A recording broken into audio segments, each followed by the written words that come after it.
North Dakota is endowed with diverse sources of heritage that mingle over time in continual motion, churned by our memories of events lived in this place called North Dakota. Our heritage, in its diversity, is held in our memories where past and present move along, crisscrossing rivers of time, swayed like prairie grasses or hard wheat in the wind, transformed by the geography of places called Badlands, Turtle Mountains, Prairie Grasslands, or Red River Valley, into stories, music, song, memories of kindness, like those of conflict, all located in places that we call home, places and events sometimes marked by monuments, souvenirs small and large, cemeteries, schools, machines of harvest, inventions of hope, structures in our backyards, shrines and reminders, all of them, to memories awaiting recollection. Such is heritage, a truly multifaceted and moving source of human inspiration that knows no chronology nor boundaries, but yet is nourished by time and place, flowing through our memories like an endless stream. Heritage, a moving relationship between our inner selves and our outer spaces. We hope you will enjoy the relationship between memory, heritage, and place as presented in this documentary about French Canadian and Métis heritage in North Dakota.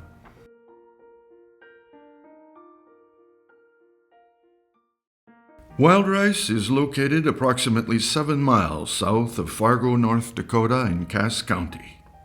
Numerous individuals and families with the intent to settle and farm in this southern portion of the Red River Valley of the North began arriving in the 1870s.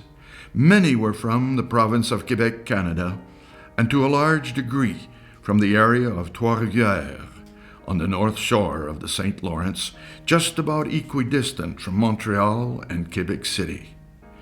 These French Canadians flocked together, especially in the townships of Barnes and Stanley in Cass County.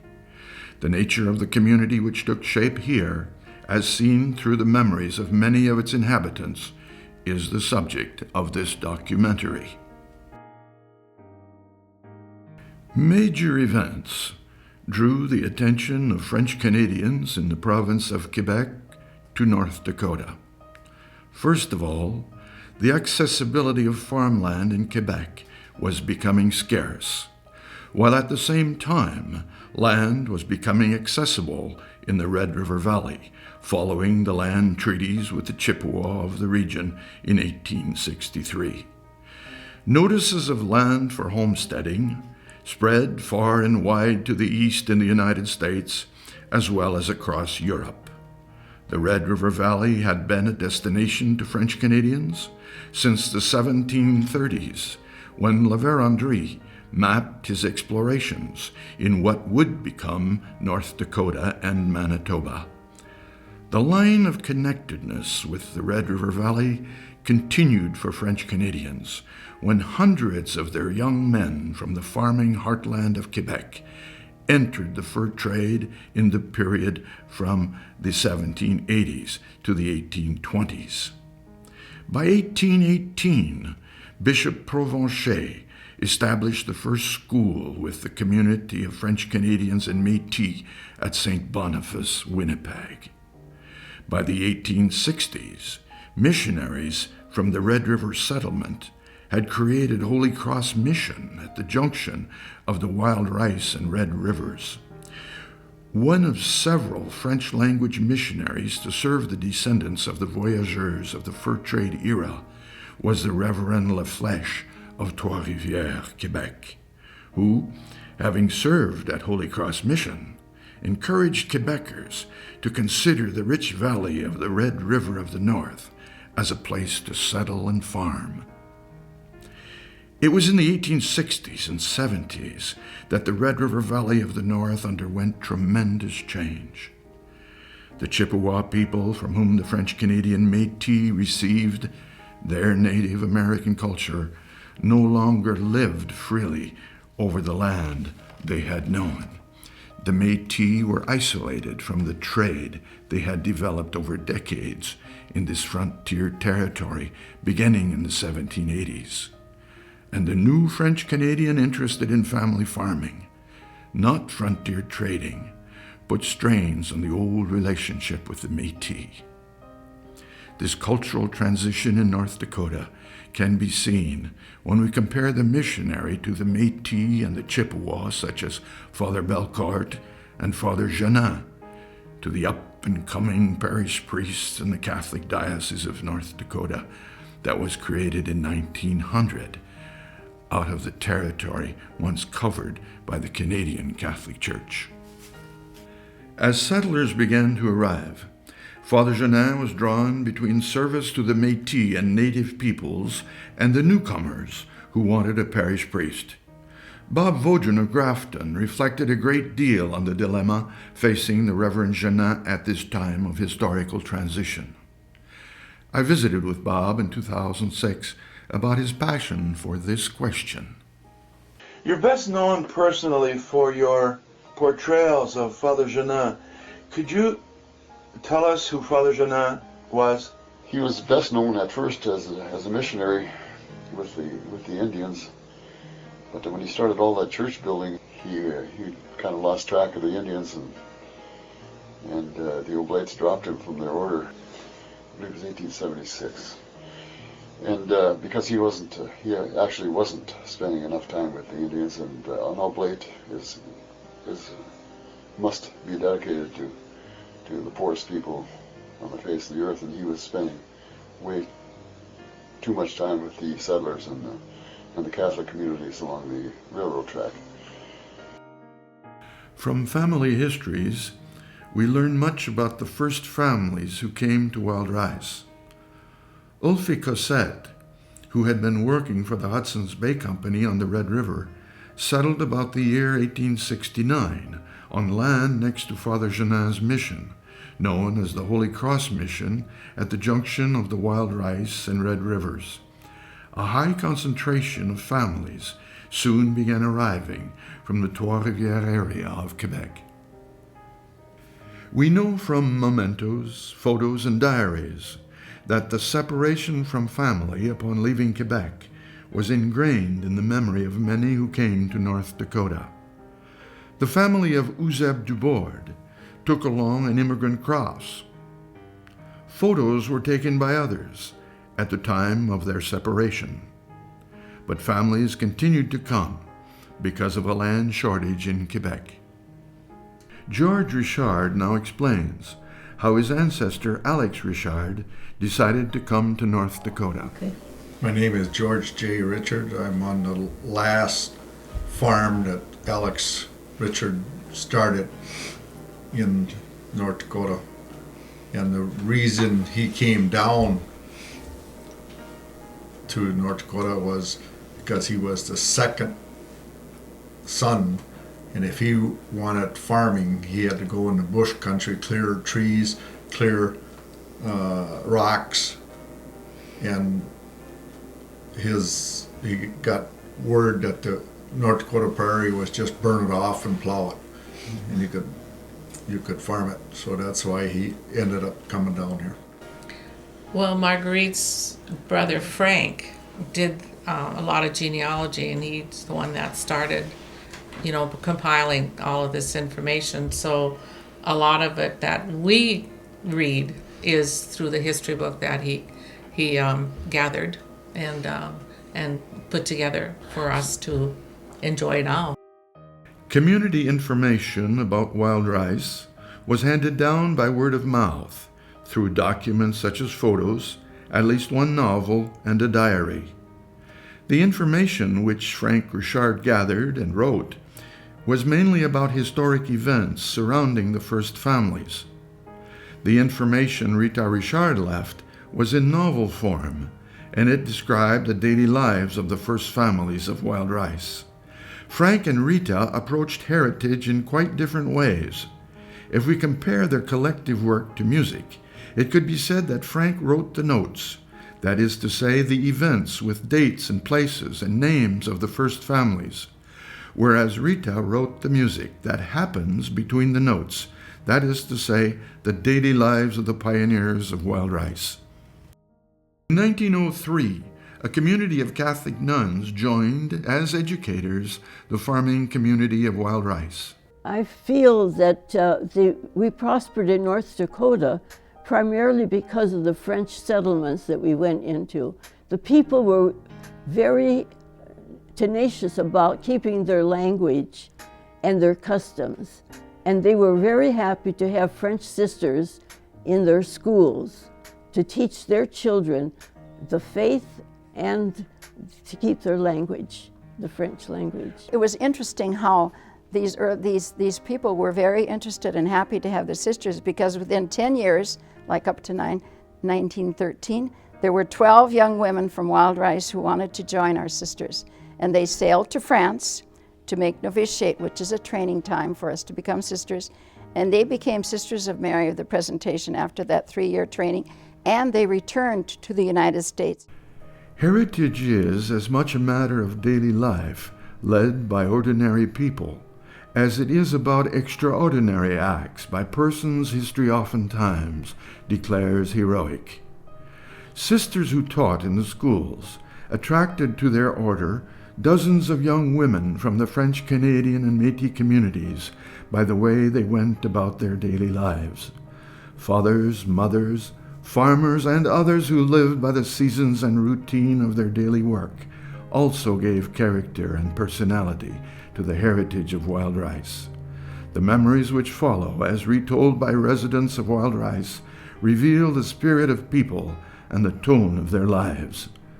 One such person was the Reverend Arvila Lalonde of Sainte-Scolastique, Quebec. His niece, Sister Marie-Antoinette Chouinard, through photos and stories, reveals a spirit and joy for life which became a part of the heritage of the community. There's a picture of you and your sister sitting on the steps of a house, I think it is. Yes, Where is that picture? And it's your uncle is smoking, and it seems like you were smoking too. We had candy cigarettes. They'd have those candy cigarettes, and the tip was red. So I don't know if Mother got the idea or his. So he was smoking, and Jean said, "Let's go get our cigarettes." So you were pretending. We were pretending. There were candy cigarettes. What was the feeling of pretending? Were you pretending that you were adults? We thought we were pretty sporty. It was sporty to smoke in those days. But not for young girls. At other times in the daily life of a community, surprise and sorrow embed emotions into the memory of heritage. But the community, the camaraderie between, So, and I know my mother, we lost about 6 babies, and they would get up to be about 2 years old. Before that, they were healthy, normal, and everything. At 2 o'clock, about 2, they started losing weight, and they would pass away. They've lost about 5 or 6 like that. So the women got together, and they were doing their own doctoring or whatever they talked. They said, well, we think that our milk is not strong enough for them anymore with the hard work and everything else. So they decided they were going to make cream of wheat, real thin, and make a bigger hole in the nipple and try to start feeding them cream of wheat. And but this is things that would happen at church when they would talk about each other and how they could change things. And in this next interview, Léon Rowe Richard tells how their father prepared a sack of oats for their trip to school on a cold winter day. Well, during the spring and fall, my grandpa used to bring us, and then during the winter, Dad took us in a sled. We'd take a nap on the way to school. He would cover us over the head, and he would freeze, but he kept us warm. We'd walk along the sleigh ups and down. Yeah, this is Leon. He would bring a bag of oats in the house and put that on that. We had a floor furnace. Put that oats and then put that in the middle of the sled so we'd all sit, and then he'd put the blanket on top of it. Our investigation into heritage takes us now to the community of Oakwood, where we will consider the importance of intuition, imagination, and reflection in regards to history and the process of life. We will now turn our attention to three interesting historical themes of American heritage, as reflected upon by members in the community of Oakwood in rural northeastern North Dakota. Those three themes are education, social dynamics, and the transformation of rural society against the backdrop of historical events. The first settlers of Oakwood, Joseph Charpentier and his wife Marie Gertin, made their way to the area from the province of Quebec via Corcoran, Minnesota, Fort Abercrombie, and Grand Forks, to finally arrive at the spot which would become known as Oakwood in 1878. In 1906, Sisters of Mary of the Presentation, expanding from their first school at Wild Rice in North Dakota, established St. Aloysius Academy in Oakwood. The school drew pupils from around the area. By 1915, when the academy became a public school with subsidy from the state, there were a total of 143 pupils, including 65 boarders.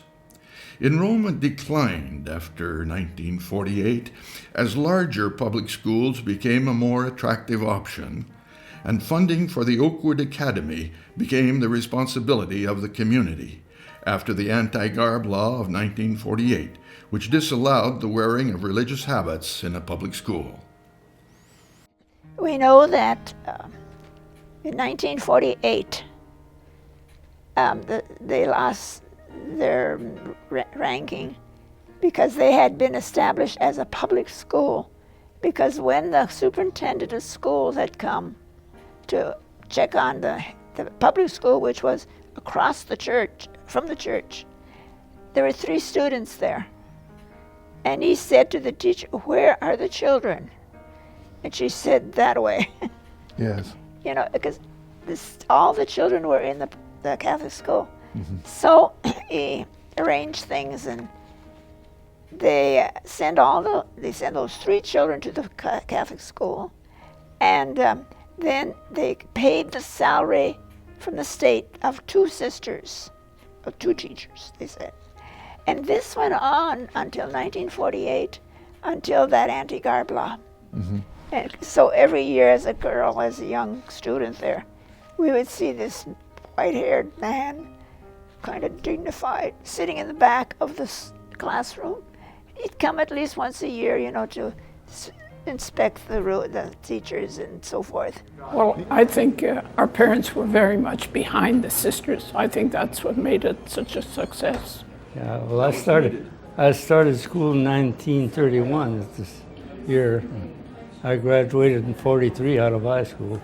And the nuns that were teaching were damn excellent teachers, I'll tell you that. During the 1950s, students from the Oakwood Academy began to associate more and more with students from other communities. There was a lot of, the only outside communication which was good, it was kind of a boarding school, so we had people from Walhalla, Bathgate, Nitsche, Veslaville, pretty much all the surrounding, and they boarded at school. They just went home on weekends. So we got to meet the outsiders, which was good. It was a mixture, you know, because we were very Frenchy. And when they started, my brothers and part of the family, to go out, you know, first places they went were that Polish settlement, not far from us, and of course Warsaw. Mm-hmm. That caused a lot of problems.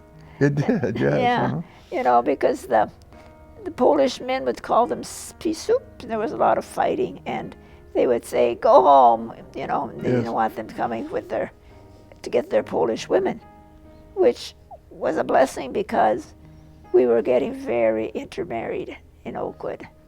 And that was proving to be not too good. Social dynamics not only changed on the dance floor, but on the checkerboard of land ownership across the community surrounding Oakwood. Before anything fits, you got to have the love for them. you know, for the farming. Let's say this: I've seen a 2-bottom plow and I've seen a 12-bottom plow. Yeah. So it has come that way. Mm-hmm. So it's a good thing as we progressed well, but again, you had to be the want, and you had to have the will, and you had to have the experience. You had to be a little lucky too. What's the disadvantage of being so far away from your home? Well, each 5 miles costs money, you know, when you get out. But the advantage to it as well is if you have rains and have heavy rains in one area, you might not have heavy rains in the other area, and the same thing applies to hail. You know, and an example of the summer was that we had hail on one farm and several farms, but not all over.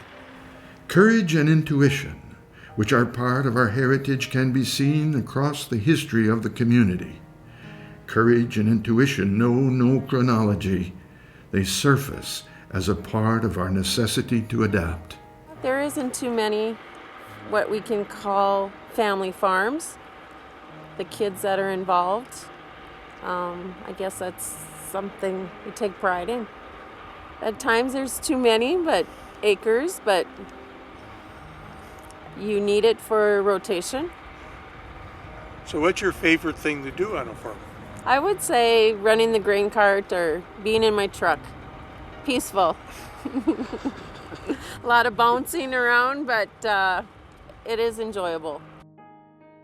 As we move north of Oakwood to Pembina, on the extreme northeast corner of North Dakota to Olga, some 40 miles west, we encounter a variety of cultural heritage, some of which is Chippewa, other French-Canadian Chippewa Métis, and some French-Canadian. Those who participated in this segment of our documentary address the questions of heritage and identity. They discuss the significance of terms such as Chippewa versus Turtle Mountain Chippewa, Métis versus Chippewa, or Métis versus French-Canadian, and French-Canadian versus just the term French. Carol Davis spoke of Chippewa traditions and rituals, which used to exist extensively across the area, but are now more limited to the Turtle Mountain Reservation. I could safely say that our cultural traditions and practices are embedded with the Ojibwe culture, because so many of the rituals and the practices that we have actually stem from the teachings of the Ojibwe. And it probably has a lot to do with the fact that we are on an American Indian reservation where we are, where we're not greatly influenced by the outside. When I say that, I mean in our day-to-day lives. We see each other. We're all community members. We do things together. When there's a celebration, we celebrate in a certain way. When there's a death, we celebrate in a certain way. So that there's certain rituals that come into play when we are engaged on the reservation. And you can trace many of these rituals back to the Ojibwe teachings that guided our ancestors before there were any European contacts. And a lot of those traditions are still alive and well on the reservation. Lynn Davis described the Métis as living by hunting and to some degree by farming. My grandfather Patnode and my great-grandfather Delorme did a lot of hunting. My grandfather Delorme, Frank Delorme, provided for a lot of the poor people in the Turtle Mountains. Turtle Mountains he had very close neighbors, which were Chippewa, Ojibwa, and Cree, and he provided for them. Whenever they needed some food, if they were low on food, they'd just come knock at his door, and he'd take them out to the home god and give them the meat. He did a lot of deer hunting, and he got a lot of deer. Then one other thing too, my grandpa Pat did a lot of hunting, and then one thing they did do, and I was surprised one day I went up there and my grandma said, well, we're going to have dinner today. We're going to have, I'm going to surprise you, she said. So we sat down, we ate, and what are you eating there, she asked me. Oh, rabbit, I said. This one rabbit. She started laughing. You're eating muskrat, she said. I roasted a muskrat. Sean Coyer, or Sean Carrier, described how he came to identify with Métis heritage. But I was kind of always lost in between, you know, like, where do I fit in here? You know, am I Native American? Am I, you know, European? I knew I was both. And then I learned about this Métis thing. The people had 14 generations, you know, roughly over 250 years of their own language, their own culture. Like Lynn says, they mingled directly with the full-bloods. They knew the European ways. It became interesting to me because, you know, it wasn't so much the drums and the traditional, it evolved into the fiddle, and primarily the fiddle, and then of course now there's guitar and other things. But when I was learning about all this, it was my dad, you know, it was even my mom too, because she loved my dad, and you know, Art and I are related back into the Brusso. The guy he talked about from out east is actually a great-great-grandpa of mine, or whatever it is. But my point being is that the French, the Native American, like Virgil says, the Métis, it's a direct correlation, and we've all experienced some of the same things. I think the Canadian border, you know, drew a close to a lot of the Métis that didn't venture on to maybe the Turtle Mountain Indian Reservation or wherever. We became kind of lost in society in a sense, and that's something, you know, that I have expressed with my kids and my wife, and I want to keep the Métis tradition going, and whether it's the fiddle or my guitar or music or telling stories about it, but it's who I am, and I feel you know, it's who I will be until I leave this earth. Art Brusso defines his family heritage as mainly aligned with farming, yet with some affiliation to the fur trade. Okay, my interest in history blended with my interest in my ancestry, and I've always been interested in the fur trade and the settling of this area with the fur trade, because the Métis had a very strong influence on settling this area. And before that, there were Native Americans roaming this land for thousands of years. And as the white settlement came in from the East Coast, which showed up in the early 1600s, which my ancestors were a part of, the Brussos came into eastern part of Canada in the 1660s, and my mother's side came in with Champlain, the explorer that you probably recognize from your history classes in school.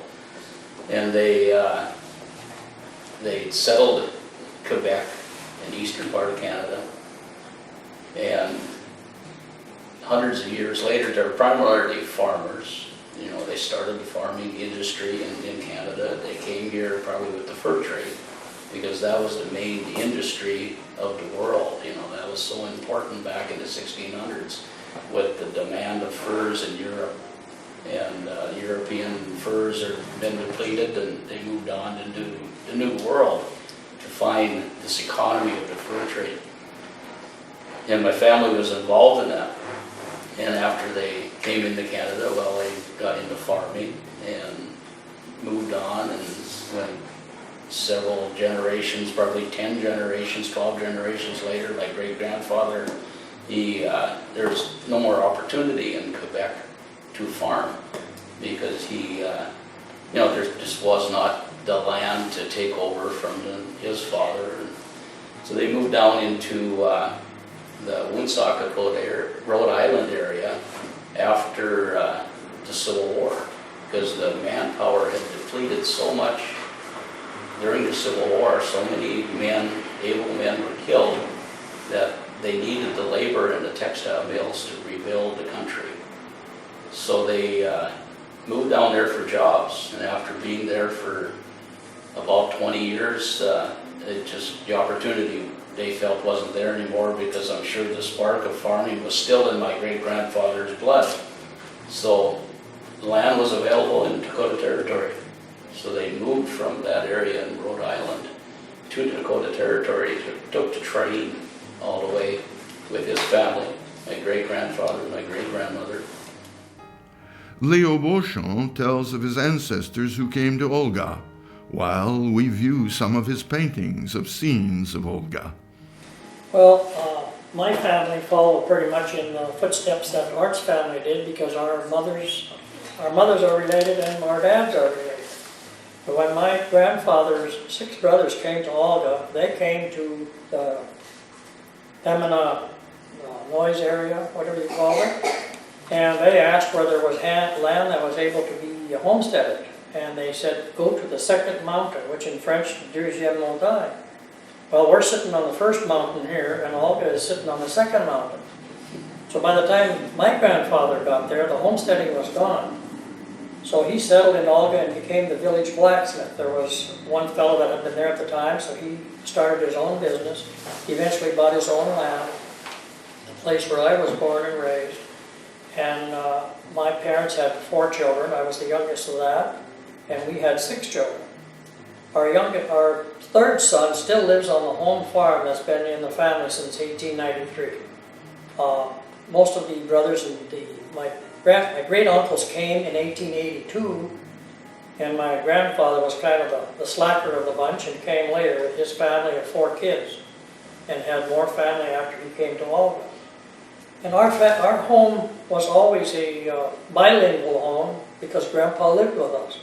So we'd go to school. When I started school, I couldn't talk English. And luckily our teachers were French-Canadian nuns, so it was pretty easy for them to make the transition, get me to make the transition. But when we were in school, it was English. We get back home, we were back to French. And it remained that way for many years until my grandfather passed away in the 1940s. And by that time we were Americanized, I guess, and all switched over to English. But my grandfather bought his land and got rid of the trees by cutting them down, removing the stumps, and farming, besides running his blacksmith shop. And the farm is still in our family name and will remain so as long as my son is there. Lawrence Charbonneau recalls the relationship between his French-Canadian family and Métis neighbors of the Olga area during the Great Depression.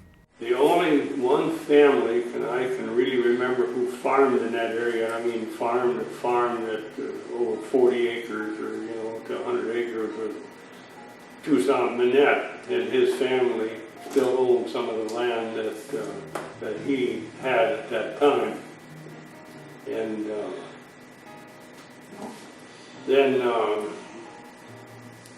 but Dad was the township commissioner in South Olga Township.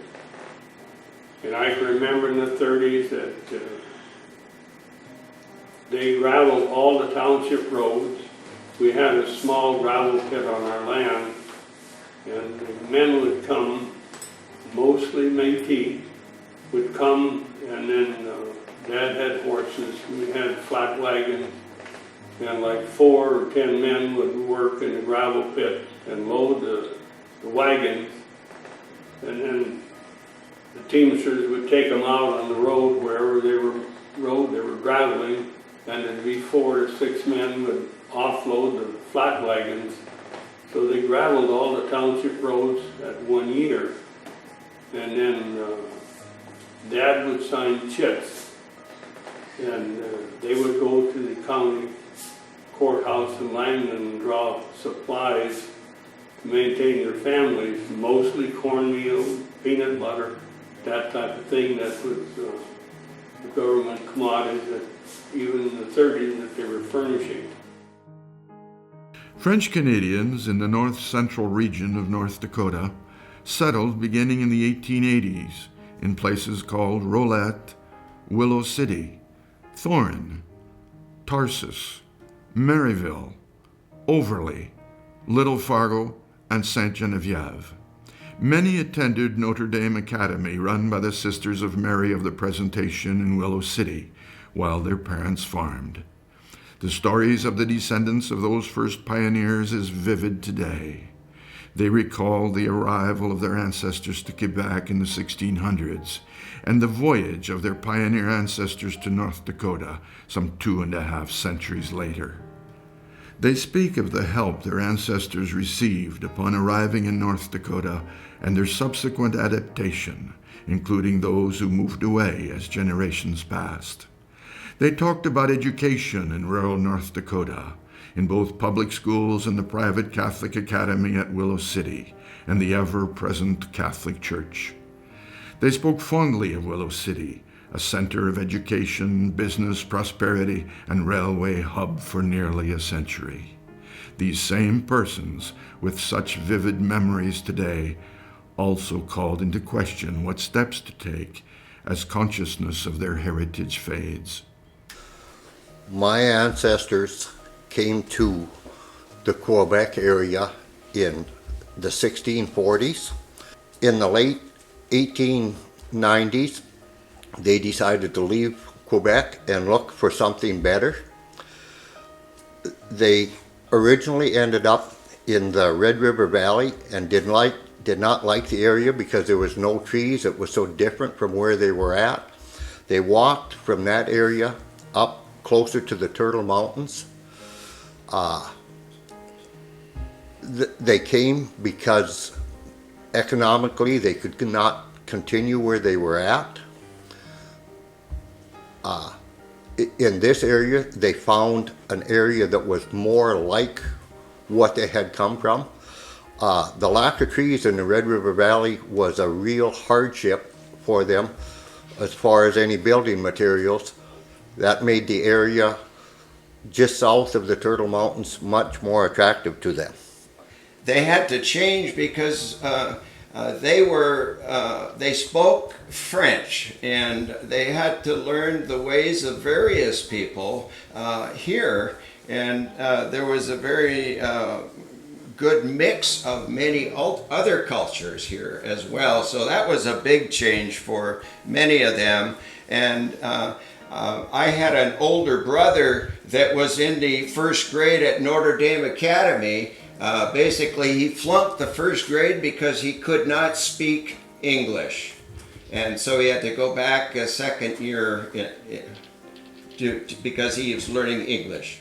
My grandpa, Otisheim in the county, ended up, he was very active in the community. Well, the community overly wasn't established yet when he first came there. So he would haul his product, grain, for example, to Willow City to end up selling it. Well, one fall day, he came back from Willow City, and he could see smoke rising from the farm. Well, it was the original house that was built, and it wasn't very much there, but it totally all burned up. And this is in the fall of the year. As the house burned down, it ended up that my grandmother, and at that time there was only 6 children in the family, they had to go and stay with an adjacent Norwegian farmer that welcomed us in to their family. And they had 10 children, so it was an extremely large family going through that particular winter. Well, first of all, I went to a rural school for 8 years, Russell Township, and then for my high school, I went to Notre Dame Academy. And then after 2 years at St. Ben's, my father had bad crop, couldn't afford to send me back, so I taught school in Dakota, North Dakota. Now it's a little town, but it was very rural. And I had a classroom with 3 classes, 4th, 5th, and 6th. With children, they're so open.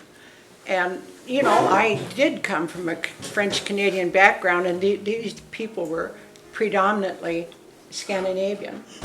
And so there was a culture factor, but people were very friendly and open, and that was a good experience for me. One of the realities of the academy and living in rural North Dakota, and the large French families that were out here, oftentimes when I came, I would hear stories of family members of 12 and 15 brothers and sisters, and it was actually cheaper for them to send their kids to board at the academy than it was to feed them and keep them at home. And so Mom and Dad would take the kids there for the week, and they'd bring along the eggs and the cream and a few chickens, because that was how they paid the tuition. Somebody might bring in 100 pounds of flour or whatever it was. Or hay or grain for the cattle. Hay or grain for the cattle. The sisters had their own dairy farm there, and they made all of that work. And so one of the things that brought people together was the fact that by having them all there, they could get an education, and they didn't cost so much at home. The church, in many ways, paved the way for the French Canadian settlers to come in, because it had missions to the Native Americans in the area from the times of some of the earliest trappers and traders. So those kinds of things helped to establish and pave the road for some of those French families to come and to establish their places of worship and churches and schools, things like that. And people would come to pick up their kids at the academy on the weekend, and they'd all come and buy. And of course, REA electricity came in the 40s. So they bought toasters and refrigerators and hot water heaters, and it just went on and on. They couldn't even keep things on hand. That was the hard work, not to mention the implements that were still in demand. I'll give you an example of as far as the REA. I was second year college, came home. We had never had electricity. I came home, REA had come through. My dad had put in a bathroom. My mother had a refrigerator, an electric stove, a toaster, a mixer, and it just went on and on. And my dad plugged in that electric stove and he says, "I wonder if it's working." And he put his hand down like that and it just scorched it. But it turned our lives around overnight. We'd go over there and sit and watch the train came in. And in the 30s, Roosevelt had the, what was it called, the AAA, the CCC. They'd go up to the Peace Garden and build roads and everything. They'd come right through Thorne, and we'd sit on my grandma's porch swing. And no air conditioning. They had all the windows open. They'd be waving. And the hobos, there was a stockyard right across the tracks, no water that was drinkable. They'd come over to our farm and get drinking water, and sometimes my mother would feed them, you know. But the railroad was the center of our lives. I think there's so much history out there that generally we in North Dakota, and that's not only my French-Canadian families, but many of the other families in North Dakota don't know who we are. Books, stories about the grandparents, the great-grandparents, and other folks. We just need to be conscious of that and write these things down. Maybe perhaps trips back to our homeland in Quebec. I think we have lost a lot of the history because when we were younger, it wasn't that interesting. We have to find a way, as Myron says, to get this to our children. We have to get it down some way so that when they become interested, then it will be available to them. I think the food is one where sixth generation, I get a kick out of this at Thanksgiving. Danielle, you maybe know her. Sure. That's the 6th generation of the Dion's, and she's making meat pie.